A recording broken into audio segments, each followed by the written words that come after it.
Hey guys, hope you're all doing well. Welcome to the third installment of my favorite album from every year series. This is the 1980s. We talked about the 1960s and the 1970s in two previous videos. I will link in the description if you want to check those out at some point. So, without any further ado, let's move on to 1980. So 1980 was a really good year for one of my favorite bands. Came out of New York in the late 70s and released quite a few albums before this one in the late 70s. But this one really kind of put them on the map. This is Talking Heads' Remain in Light from 1980. Of course, this has Once in a Lifetime on it, which is, by far my favorite Talking Heads song. Music videos, I mean, this album, there's so many great songs on this. Born Under Punches and what was my I believe is the title, or not the title track, but the first track. I love that song.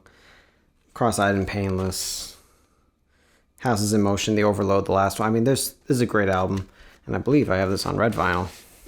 It's too much work. It's red, trust me. Yeah, I mean, it's just one of my favorite album covers too. I mean, if Once in a Lifetime wasn't on this, would I pick this album? It's hard to say. I feel like overall there's some better Talking Heads albums, like, without counting the live one, which I can't stop making sense. I've always turned more towards, I'd probably say that their 83 album was one of my favorites, Speaking in Tongues. They just got so many great albums, but... Excuse my dog, he really loves the Talking Heads too. Excuse me, just Talking Heads. The name of the band is Talking Heads. And in 1980, they released this great album, Remain in Light. 1981, I believe, was the only other time so far that I've had to do a tiebreaker. And this one was very, very close. So there is an honorable mention, of course. This was on my list for the longest time, and then I was like, maybe not. 1981, I've always claimed this was one of the best albums ever made in the early 80s. Billy Squier, Don't Say No from 1981. One of my favorite albums of all time. It's just so solid from start to finish. But eventually it lost out to this guy. It was a hard choice, but Hard Promises, Tom Petty and the Heartbreakers, 1981. Starts off with The Waiting, that won out, even against songs like The Stroke and My Kind of Lover and Lonely as the Night. And that was such a hard album to cut, but the numbers don't lie. I mean, I ran this test a couple times, and, every time Hard Promises won out. That amazing duet with Stevie Nicks, Insider. Something Big. Probably most Tom Petty fans don't know that song, but it is a very good song. Amazing guitar part too. A Woman in Love, Letting You Go, very underrated Tom Petty song. I've always just loved this picture too, and just it was hard to knock out Don't Say No, but I do feel very good about this album. And I do love this album very much. For a long time, I'd kind of considered it one of my favorite Tom Petty albums.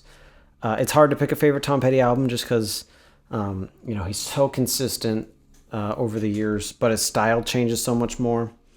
It's a hard thing to choose. But, 1981's Hard Promises. Kind of an underrated TP album, but give it a listen. 1982. I didn't really have too many to choose from, but I do feel really good about the album I picked.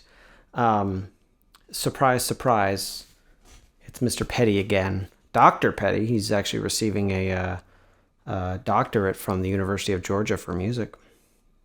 University of Florida. Sorry, go Gators. I was like, people don't talk about this album much. And I was like, should I put this for 82? And then I was like, One Story Town, You Got Lucky, Deliver Me, Change of Heart, Finding Out, We Stand a Chance, Straight into Darkness, The Same Old You, Between Two Worlds, and A Wasted Life. That's all of them. I mean, that's every song on this album. Every song on this album is great.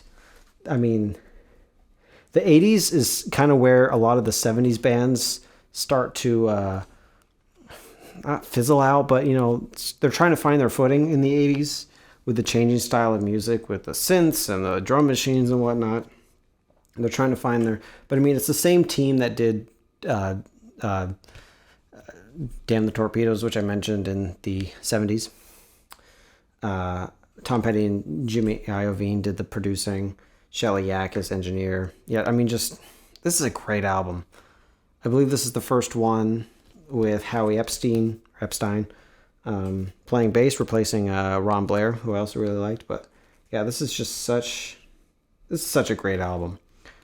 I remember, this is kind of funny. I had a dream. I had ordered this album online, this record, and ordered, I believe, on Discogs. And I had a dream a couple nights before it arrived that Tom brought it to me himself. He had passed away at that point, but it was just cool to have this kind of dream that he was bringing me this record. That was actually really on the way via the mail, but he delivered it to me.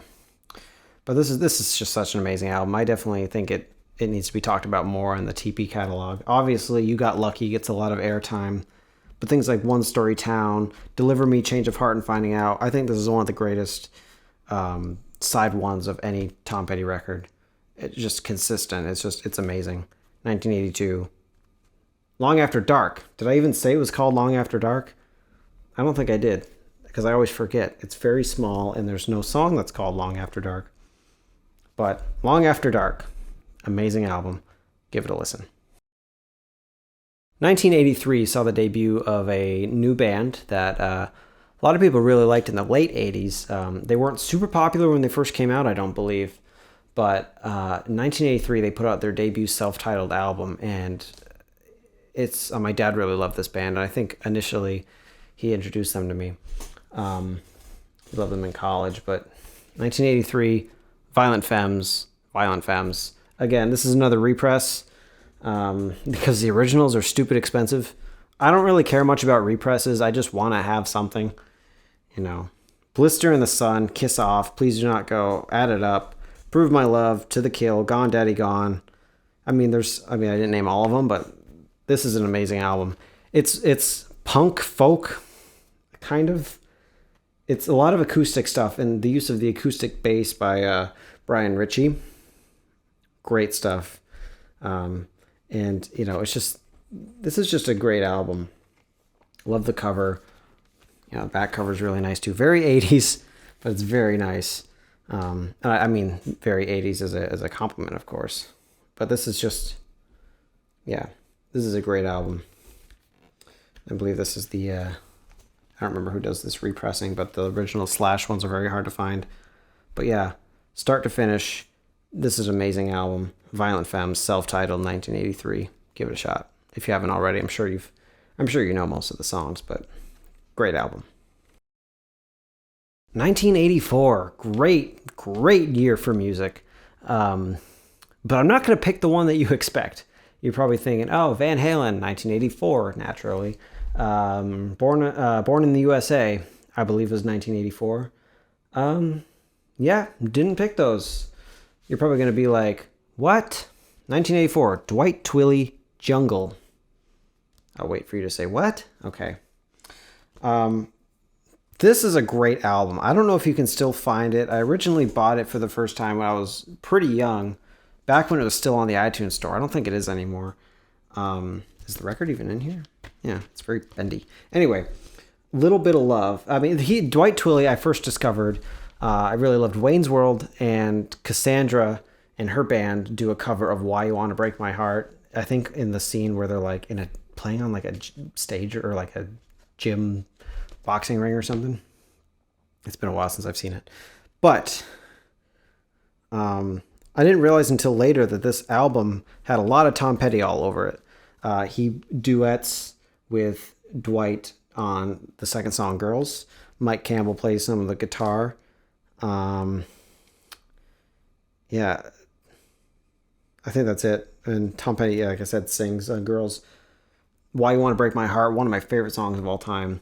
Little Bit of Love, You Can Change It, Cry Baby, Don't You Love Her, Long Lonely Nights. I mean, I could keep going on, but this is just a great album. If you have never heard of this, if you haven't heard of this album, please go check it out somewhere. Buy it on vinyl, buy it on CD from somebody. I mean, if you can't find it on iTunes, it's out there somewhere. Give it a listen. It's an amazing album. And I always thought he looked and sounded a lot like George Harrison too, which I think really drew me to him at some point. But yeah, he's kind of fallen off in the last couple of years. I don't really know what happened to him. He's kind of residing in the Where Are They Now files. Oh, that's another thing I could have picked for 84 was the Spinal Tap soundtrack. By the way, I don't know if I've mentioned this, but the list is a living, breathing document. So I have put a Google Drive link down in the description to a PowerPoint Google slide thing that I made in case any of my ideas ever change. Yeah, you can go check that out. Link in the description. I will update it when all the videos come out. 1985. Okay, 1985. So another, I'm going to spoil it now, Tom Petty record that came out and was kind of forgotten by a lot of people. Some great songs on it. We have Southern Accents. Now, this was kind of Tom Petty's love letter to the South where he grew up. It's got Rebels, Don't Come Around Here No More, Southern Accents, Make It Better. Spike Dogs on the Run is a great song. Beautiful song. Love that one. And The Best of Everything, again, another kind of love ballad at the end. It's just so good. And I've always loved this cover, the texture of it, just the whole, and they're standing in a barn. I mean, come on. Great stuff. Sitting on hay bales. A lot of people forget about this album, but it did garner some great music videos too. You should go check those out. The weird one where they're dancing inside the girl's head. And of course, Don't Come Around Here No More. I've always loved Alice in Wonderland. So that was a great inspiration for that. And I love the song Rebels. This is just such a good album. And Southern Accents is his love song to the South. And just, this was kind of a concept album in a way. I don't know if he really marketed it that way. But I love this album so much.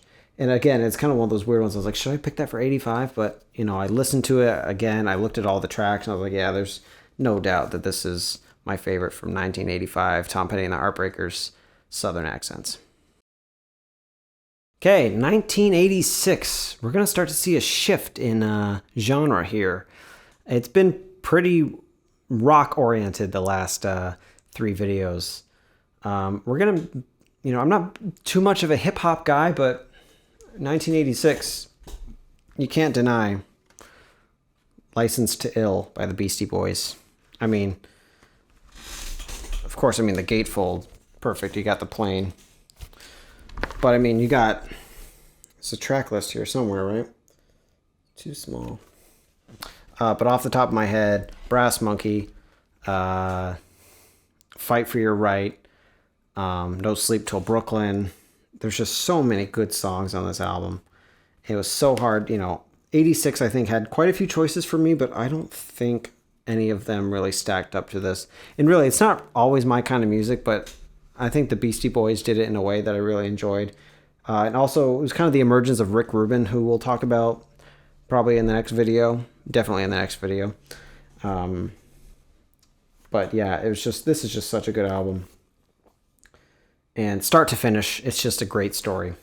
So much fun to listen to. A very fun listen. Very different, like I said, from all the stuff I've talked about before. But, if you're skeptical, give it a try. Beastie Boys, a lot of fun. Don't take them too seriously. 1986, Licensed to Ill.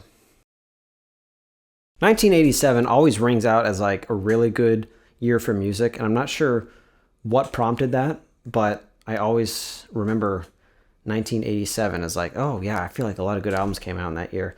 But I had to choose one as my favorite. And if you have any ideas, I always think of this as, unless you've seen it already, I don't have my glasses on, I can't tell what you see. But 1987, I think this is one of the greatest debut albums by a band ever. And it's very black, and it's very shiny, so I don't know how well you'll see it. But Appetite for Destruction by Guns N' Roses. this is such a good album. I remember discovering it as a teenager, and Welcome to the Jungle, It's So Easy, Mr. Brownstone, Paradise City, and Sweet Child of Mine was a big one with my high school band. That was kind of like the first big solo I ever played in front of my whole school and a bunch of people, and I was so nervous. But that song will always have a very special place in my heart. This is just such a cool album. And the cover, too, is amazing. The alternate covers on the inside. You can look that up on your own. But, yeah, the cross, with the Celtic cross with all the skulls of the band members on it is so sick. Appetite for Destruction. There's just, like I said, one of the greatest debut albums of all time, if not the greatest, in my opinion. Very heavy, very loud. I'm sure you've heard a lot of this album, and it's no surprise that it's a good album. I don't really love Guns N' Roses after this. I wasn't a huge fan of all the... I mean, I loved Knocking on Heaven's Door and the Use Your Illusion albums. Were okay, and there was some good stuff on there. But I was never a huge fan afterwards. But this album, I feel like it's just so good. And if this was the only thing they'd ever released, I would still think of them as a great band. But yeah, 1987, Appetite for Destruction. Check it out. 1988, let me tell you, when I first heard about this band, I looked at the lineup and I was like, what? When it comes to a supergroup, there's never going to be another band that has as many amazing people in it as this band did. And if you haven't already guessed, George Harrison, Tom Petty, Jeff Lynne, Bob Dylan, Roy Orbison, Traveling Wilburys, Volume 1. And this corner is a little messed up, that's all right. But the Traveling Wilburys, you couldn't dream a better lineup of people. Like Jeff Lynne from ELO, Roy Orbison, Tom Petty, George Harrison, you got a Beatle in there. You know how much I love George Harrison and Tom Petty. I've talked about them nonstop this whole series. And then they came together in a band and they were like best friends. It's just amazing. Handle with Care, like Last Night, Not Alone Anymore, Tweeter and the Monkey Man, End of the Line. There's more songs on this than what's on the album, that's on the record. I think, obviously by 88 we had cassettes and CDs. So you could fit more onto there. So there's like a Ship and Maxine, I believe, aren't on the record, but they are on alternate versions. But yeah, I was fortunate enough to find this on vinyl. My friend Mary actually had 2 copies, and I was like, hey, do you really need 2? Yeah, I was just so excited to get this album, and I love it. It's one of my favorite albums of all time. I think I did rank my top 10 favorite albums of all time, and I think it was either 4 or 5. It's just so good. You can't go wrong with this lineup. Traveling Wilburys, Volume 1. And check out Volume 3 while you're at it. I don't know where Volume 2 is, but I believe the joke was someone had interviewed Tom Petty once. It was like, after the success of this album, it was like, are we thinking about doing a Volume 2? And he was like, no. So I think that's the joke of why they didn't do a Volume 2 and instead did a Volume 3. So check out Traveling Wilburys. All right, we're coming to the end of the 80s, and the next video we'll be moving on to the 90s, which will be the last one in case you guys really want to see the 21st century. That'll be a harder list for me to put out, and because I'll be honest, don't like those as much. But we will. I'll do it for you guys if that's what you really want to see, and let me know if you want to see me do my favorite movies from every year, which would date back to the 50s, so there'd be a lot to unpack there. We wouldn't watch them all. That would be far too long. And speaking of far too long, I've been talking for far too long. You want to know what 1989 is, but it's probably not much of a surprise. Full Moon Fever, Tom Petty's first solo album. We won't get into the whole solo versus Heartbreakers thing. Free Fallin'. I still have a hard time listening to that song ever since he died. I Won't Back Down, Running Down a Dream, You're So Bad, All Right for Now. There's some really, really good songs on this album. There's some that I kind of forget about sometimes, but this is just such a good album. If you've never listened to it, all the way through. If you just know Free Fallin', I Won't Back Down, you're missing out on a lot. Jeff Lynne, his buddy from the Traveling Wilburys, who we just talked about, produced this album, and they would work together a lot in the next coming years. Yeah, I love this picture too, and this is just such a good album. Yeah, like I said, if you haven't listened to the entire thing, definitely give it a shot. Full Moon Fever, 1989, Tom Petty. That is the end of the 1980s. I will be moving on to the 90s in the next video. Thank you so much for watching. If you don't want to miss anything, please subscribe and turn on notifications if you are looking forward to when I put these videos out. But again, no pressure if you don't want to, if you don't want my face clogging up your inbox. I'm enjoying doing these videos. Let me know if you're enjoying them, and I will keep putting them out, and I will see you in the 1990s.